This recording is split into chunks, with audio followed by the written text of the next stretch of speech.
Hey everyone, सो आज OPD में हमारे पास एक बहुत इंटरेस्टिंग केस आया। पेशेंट बहुत एंशियस था। उसको ऐसा लग रहा था कि कहीं उनको कैंसर तो नहीं हो गया या कोई इन्फेक्शन तो नहीं हो गया है।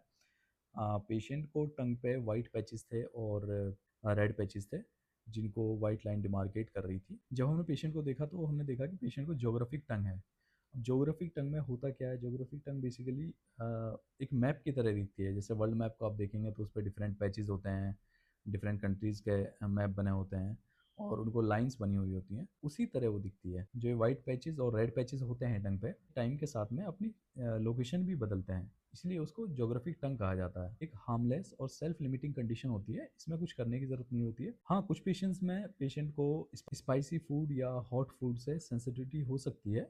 उसके लिए हम सिम्टोमेटिक ट्रीटमेंट देते हैं। कुछ टाइम के बाद में 3-4 हफ्ते के बाद में प्रिकॉशंस के साथ में सेल्फ लिमिटिंग हो जाती है। आजकल पेशेंट के अंदर एक डर भी बैठ गया है, क्योंकि कैंसर के केसेस इतने कॉमन हो गए हैं कि मुंह के अंदर अगर कहीं पे भी वाइट पैच हुआ या कोई सफ़ेद दाग हुआ, या पेशेंट को लगता है कि कैंसर तो नहीं है, और उसके आसपास के लोग उनको इमिडिएटली सलाह देते हैं, अलग अलग मशवरे देते हैं कि आप जल्दी से जाके चेकअप कराइए। तो कई बार पेशेंट ओवर एंशियस हो जाता है, जबकि कंडीशन उतनी सीरियस नहीं होती है।